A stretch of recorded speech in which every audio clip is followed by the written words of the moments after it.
So you want to make a video. I'm Travis Gilmour. I'm Director of Public Media for Alaska Public Media. That's KSKA Public Radio, KAKM Public Television, and the Alaska Public Radio Network. And I've been doing video for quite some time, but really my background is fundraising and volunteer management. And that's why I'm so excited to address this group and to be talking about Pick.Click.Give, which really over the past 4 or 5 years has grown to be such a big part of the philanthropy community here in Alaska and a big part of what we do. I've been involved in working with the program since the beginning here as one of the folks working for public radio and television in the Anchorage area. And we've always been happy. We've been in the top recipients. We've been lucky and done a lot of work with our membership to make sure that we did well in it. So we've been always really excited about the program.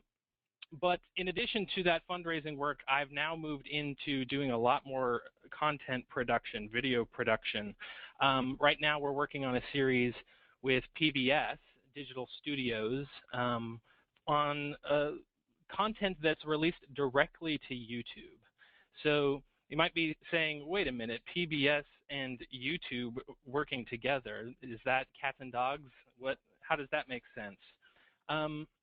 But it's really the direction that we're moving is web first with all of our content. And it's something that PBS has really been pushing towards. So our series is called In the Alaska, and we are making 52 videos in 52 weeks that highlight interesting Alaskans and the beautiful place that we live. On your screen right now, you can see a backdrop from remote Kodiak Island. This is Uganic Bay, a place that we made it out to do an episode on a commercial fisherman. But so YouTube is cat videos, right? It's Psy's Gangnam Style. Psy's Gangnam Style, you've probably seen the silly dance on Facebook that people mimicked, and it became a worldwide sensation. It's probably one of the most viewed pieces of content in human history. You've got, as you can see there in the lower right, 1.8 billion people have watched, and I think it's more now. I took this screenshot some weeks ago, but 1.8 billion people have watched this video, or maybe a few people have watched it about a bazillion times.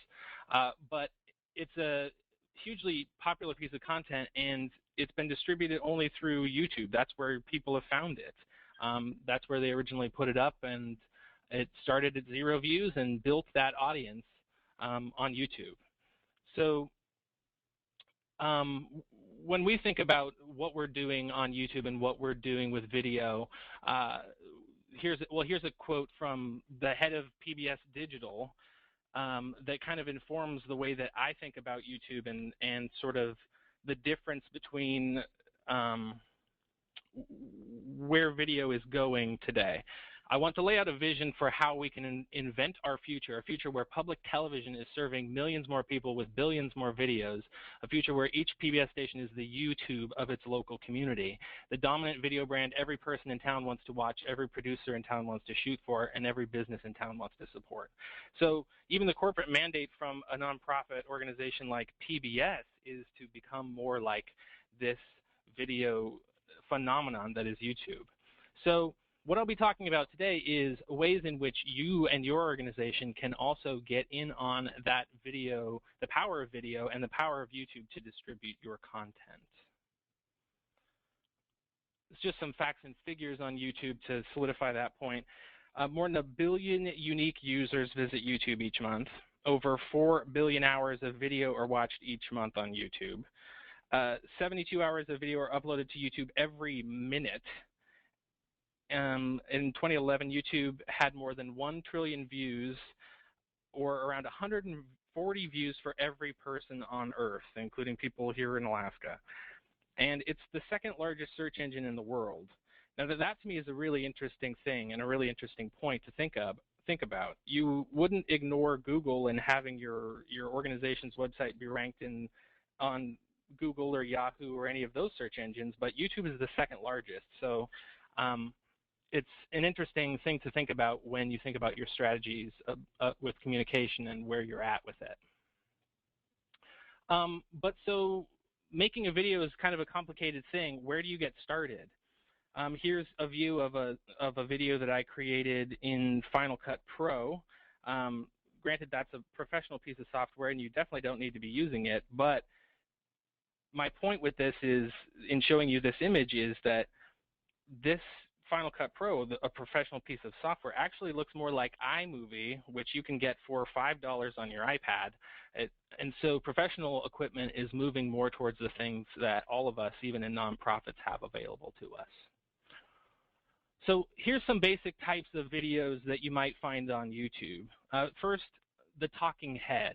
It's probably the most dominant form of content that you'll find on YouTube. It's the person with the webcam, just like we saw one of our colleagues joining us on the webinar had their webcam on, talking directly into their webcam about something that they think would be interesting to their audience. It's really common. It's deceptively simple. It's the kind of video that, sure, you could do with just your laptop with its built-in camera and mic. That's what the Vlog Brothers do. You can see from the way it looks that he's looking into a camera, or he's looking into the camera on his laptop. But it's actually pretty hard to do really well because you have no visual relief. There's nothing for the viewer to look at other than your face, and you have to be able to really hold the stage. It's deceptively complicated. But we'll talk more about ways in which you can actually be more successful with that. The second is an audio slideshow, which would be similar to a talking head type of thing. You might have somebody talking into a webcam, but instead of looking at their face, you would have a series of images, still photos that you had taken or collected from your organization that you could run as a slideshow over what you're talking about. This, in a lot of ways, is superior, especially for the novice, because it's going to allow you to have some visual relief. It also allows you to really show and not tell, and we'll talk more about showing and not telling in a little bit here. And then another form is the full-on mini documentary, which is, this is a screenshot of Indy, Alaska, and I'll talk more about how you can actually, using some very simple steps, get into making that type of mini documentary. So here's some elements of really all of these videos, but specifically the mini documentary. It includes an interview or a narrative that tells a story. So that talking head piece that you might record just simply with your laptop. BRoll, which is the images that you see that go over the top of the story. So while you're hearing the story, the images that you see. So those would be the real life images that give the story life and connect it to the world around it. So if you're talking about somebody, working in your food bank and sorting cans as a volunteer effort, you might be able to show an image of a person doing that, whether it be a still image or video that you collected. So successful B-roll, whether it's photos or video or other graphics, it needs to contribute to telling that story. It needs to drive the story forward and deepen people's connection to what you're trying to say. In a good video, that could be up to 80% of it. So rather than the talking head piece where it's just you talking the entire time, you could show images up to 80%, even more sometimes. You can do an audio slideshow that doesn't even show the person who is speaking, the narrator of the video, and that can be quite successful. I'm sure the question you're asking is, well, okay, great, but how do I go about capturing the right kind of images or video that will make for good-looking B-roll images on my video? And I've got a very simple system that I think you'll be excited about and be able to actually dive in and do. And we'll get to that towards the end. The next question that I always get when people ask me about making video is, well, but I don't have a fancy camera like you. I'm not PBS. I don't have access to professional equipment. What can I do? And really what I say to that is the days of you need fancy equipment to make a video are over. They're definitely over, because you've got, as I mentioned, you've got many people are going to have the laptop with the built-in camera, which you can definitely use. And nearly everybody these days has access to, or right in their pocket right now, an iPhone or Android device or other smartphone that is really a camera with a phone built in. That's really how I think about the smartphone, is as the camera with a phone built into it. And with the drop calls that I get sometimes, I definitely feel that way, that it's more of a camera than it is a phone. But and there's a number of great apps that you can use to actually improve the quality of videos that you're getting from your phone, as well as stabilizers like this mini tripod that you see in the image. With those kinds of simple, just simple tools added to your phone, you can actually, it's as good as a camcorder that you probably would have used just a few years ago. So I highly recommend, if you don't have access to an SLR camera or a camcorder or something like that, to not let that stand in your way, and think about how you could use your phone or a flip camera, or maybe the small point-and-shoot camera that you have has a video mode, and enhance it with a few cheap things like a lavalier microphone that you can plug into it, or an app to get more quality video.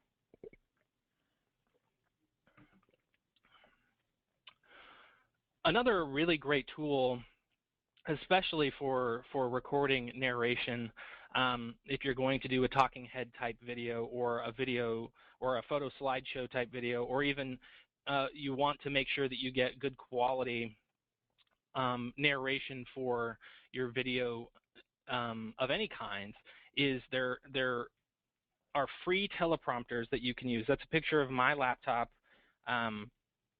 with a simple free teleprompter website. It's just a web-based application that you can use. So you would take the script that you've written. We'll talk in a minute about how to go about crafting a good quality script for a video.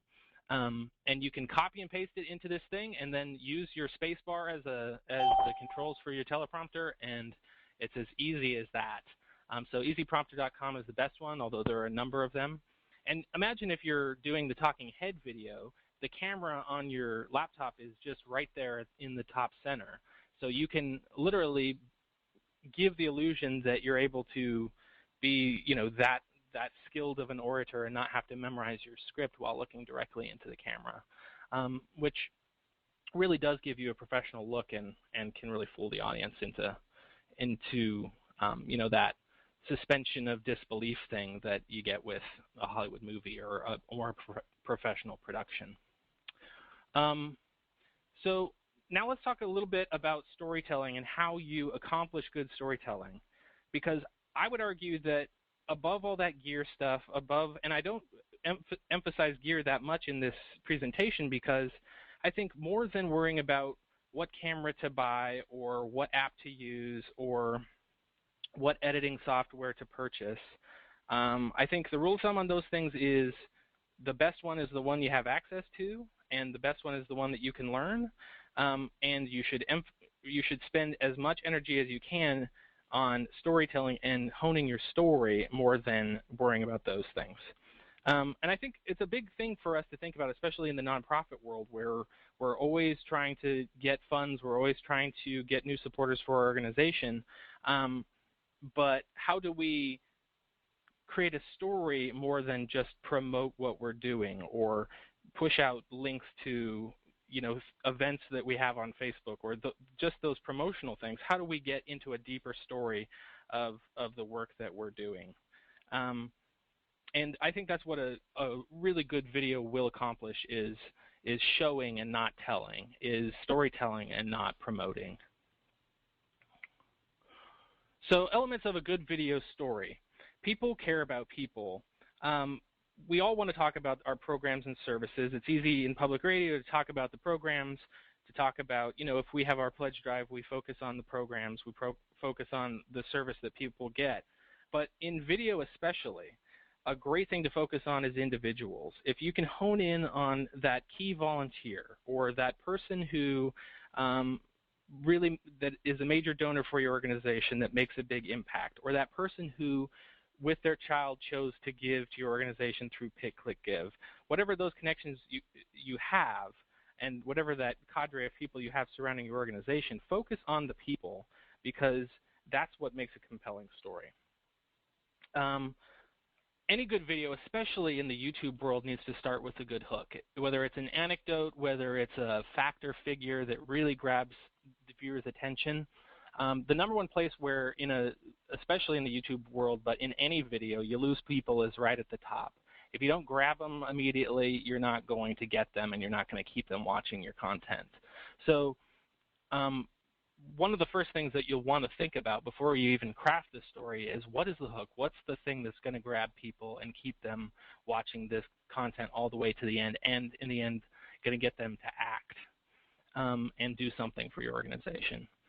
And that's the next question. How you get them to act? Well, answer the question, what's at stake here? If you want people to take action, whether that's supporting your organization, volunteering for you, whatever it may be, you have to posit that what is at stake question and answer it. And also answer for people, show people what can happen if they don't choose to take action. Really, it's a great opportunity to showcase the mission of your organization and to show why you matter. And in video, answering that question, what's at stake, is kind of the biggest thing. It's like the conflict in a motion picture. If there isn't a major conflict, something to overcome for the main character, it's not going to be a very successful story. So ask yourself what's at stake here. And I can't emphasize this one enough. Be concise. In the YouTube world, if you're going over 2, 3, 4 minutes, you're too long, probably. And if you're able to go over that, it should be because you have a really big story and you're putting a lot of time into it. But if you're just trying to make a small video for a campaign that you're working on, really a couple minutes is the maximum. If you make it longer, chances are people aren't going to watch the whole thing, and if they don't, then you've missed out on an opportunity. So just short and sweet is the game, I think. So now I'm going to tell you how to easily break down your story into sort of a bite-sized manner in chunks, so that you can actually, make this production possible. So here's an example. I was asked to create a 30-second video highlighting Talk of Alaska host Steve Heimel. I'm sure folks are familiar with him. It's a statewide show that's on APRN stations around the state. And he's an interesting guy. He's been in radio for his whole career, and the big thing about him is he bikes to work every single day. So rain, snow, shine, he bikes all the way from Spenard clear to the university. And oftentimes he's getting to work at 4 in the morning to do the morning news. So obviously when I was asked to do a piece on him, I knew that that would be the heart of the story, because it says so much about his dedication to this organization, and it also says a lot about his personality. So how did I go about figuring out what the story would look like and what the images would look like? The answer is a very simple storyboard. And I'll provide you guys a link to this document that I use, but really you can see it's a very, very simple piece of paper-based technology that you could just craft yourself on a notepad. Basically, your left-hand column is on-screen visuals, so that will be the things that you see on the screen, and on the right-hand side are the things that Steve Heimel is saying while you see those things. And really, this is like from everything to a major motion picture to a small commercial to any kind of video. This is really the industry standard for how you put that together. It's just the simple, what do we see on the screen and what do we hear? So I talked to Steve Heimel. I got a sense of what his words would sound like, and was able to distill them and break them up into small pieces, and then combine them with the visual that we would see at that time. So this not only informed for me very simply what the finished piece would look like, it also helped me communicate with him, what locations we needed to use, what shots I needed to get, all of that kind of stuff. So you can, get the sense of the piece before we even went out to go and produce it. And we could all be sure we were on the same page and thought that it was what we wanted to produce. So I'll provide you guys with one of these so that you can use those in the future, but I highly recommend it. I wouldn't dive into any video project, even a documentary where I didn't know the subjects, without doing some level of storyboarding and figuring out what the visuals are and what the person will be saying. Now, to get to the B-roll piece, like we said, that can be the confusing piece, the hard piece to know how to shoot. I'm not a professional videographer, so how do I go out there and get the images that will make a cohesive piece and also something that has a strong visual impact. And if you've watched a lot of TV news, you've probably noticed some of these things. This is a video journalism reference 5-shot checklist that was put together by some colleagues of mine at the Rosenblum of New York Video School and BBC Training and Development Center. They've shared it and made it Creative Commons, so I definitely always use it in video trainings because it gives you a really clear sense of how you can take your camera out and either with still photos or with video, shoot a compelling sequence that can act as the B-roll over a story. So I'll go through those real quick. You've got a close-up of hands. So definitely a shot you want to get. People are connected to other humans through faces and hands and expressions, and it's very easily done to just get a close-up of people doing work, whether it's somebody sorting cans in your food bank, whether it's somebody passing out pamphlets at your church, whether it's any kind of volunteer activity. You can definitely get a close-up of hands and doing something. Get a close-up of the face. People always are going to obviously gravitate towards people's faces. We use it in all types of media to try to grab people's attention. There's nothing worse than going out to get video or photos of somebody and getting their backs. So don't be afraid to get right up in people's face, the subject's face, and get a good shot of them focusing on the work they're doing, whatever the action is that they're doing. You want to get right in there. It makes for some of the most powerful shots that you can get. A wide shot of the scene, of course, that establishes for the viewer what's being done here, who all the key players are, where we are, and gives context to the whole thing. So an easy shot to get from far away, and basically just the wider version of what you're moving in to take later. Over the shoulder is a key one. It helps people to put themselves in the person's shoes. So to go back to that example of somebody working in a food bank, if you do an over-the-shoulder shot of somebody serving turkey gravy on Thanksgiving, the viewer can imagine themselves doing that same action. You're able to put yourself in the person in the video's perspective, and it gives a really strong sense of what's happening and that great point of view that you just can't get anywhere else. And then an unusual alternative shot. It's kind of the shot that you've always seen in TV news, like the camera shot of cars coming down the main drag in your hometown, or the shot of the flag ripping in the wind in front of the government building. It's just something that doesn't even necessarily have anything directly to do with the story that gives some visual relief. So rather than have to stare at the person's talking head that is narrating the thing, you're able to look at something else that kind of sets the stage and gives you a sense of place. And with those simple 4-5 shots, you can put together a really compelling video about just about any subject. And it's a secret used by the pros and forever. So it's a pretty cool deal. Another thing about interviews, if you're interviewing another person, is to think about the rule of thirds. I mean, it's a fairly standard sort of design element that people think about, breaking things into columns of 3. But if you do interview somebody and they're looking at you from an angle like this, it's good to have them on the right side of you can see his eye line is pointing down towards the edge of the frame here on the left. And that framing is a lot better. If you were to move him to the other side and his eye line is going down, it would just be confusing. And you can review that on the sheet and have a look at it, and you'll get a sense of that better. And there's some other tips on interviewing, but I see I'm running out of time, so I'm going to keep going.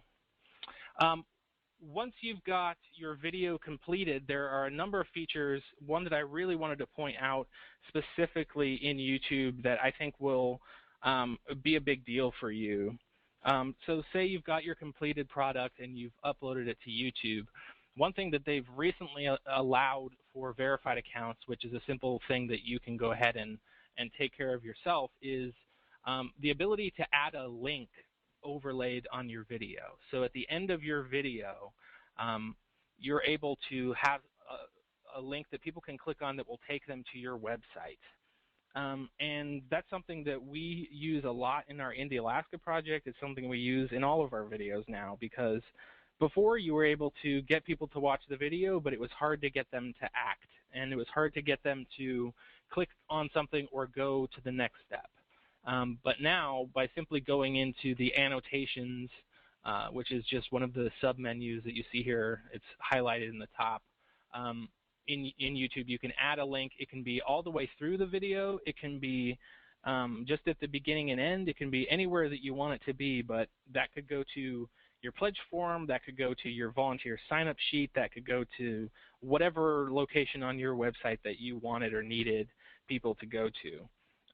And using that tool, I think, will make a big difference in being able to direct people to where you want them to be, and also measure the impact of your video, because you'll know you can make the link such a way that you can, like a bit.ly link or something, where you can measure where people came from and get those analytics, and be able to know that there was impact from that video because X number of people clicked and became volunteers, or at least looked at the materials.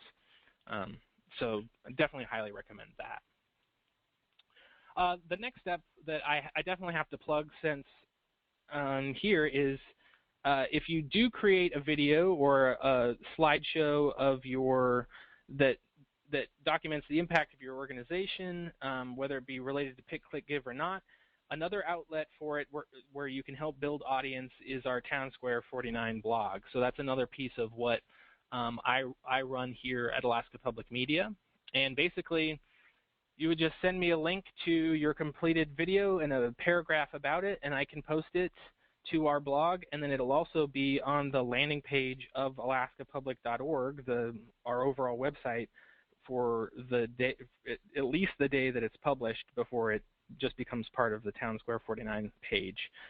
So you'll get access to our whole audience for that day, and everybody who is coming to see APRN news and information from KSK and KAKM as well.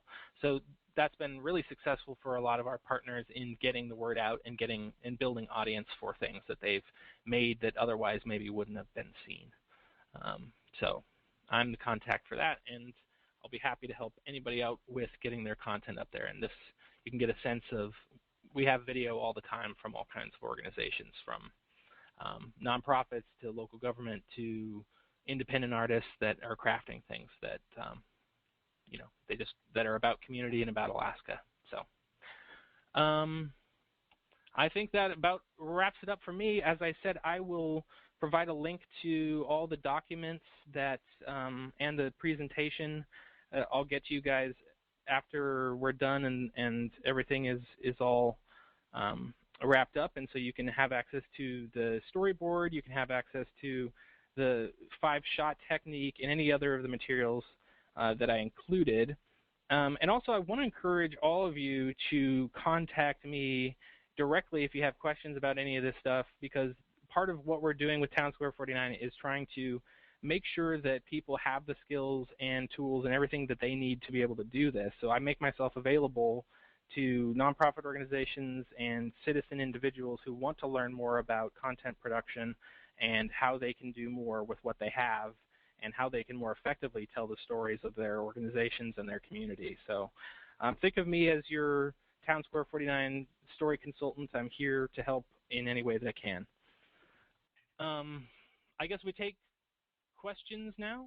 Yes, you can. Through the box. There are two ways. Probably the best way for questions is to type them into the message box that you'll see in your GoToMeeting control panel.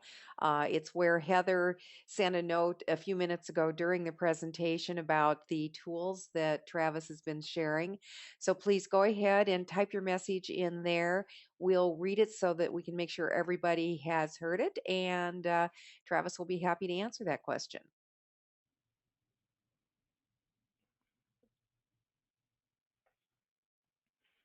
And during that time, Heather, do you want to make any announcements? Oh, we're starting to get questions. So we'll do that first, Heather. What's the best way to learn how to use a program like Final Cut Pro if you have access to it? Um, Definitely the best university out there is Google University, by which I mean there are amazing, YouTube itself is an amazing resource.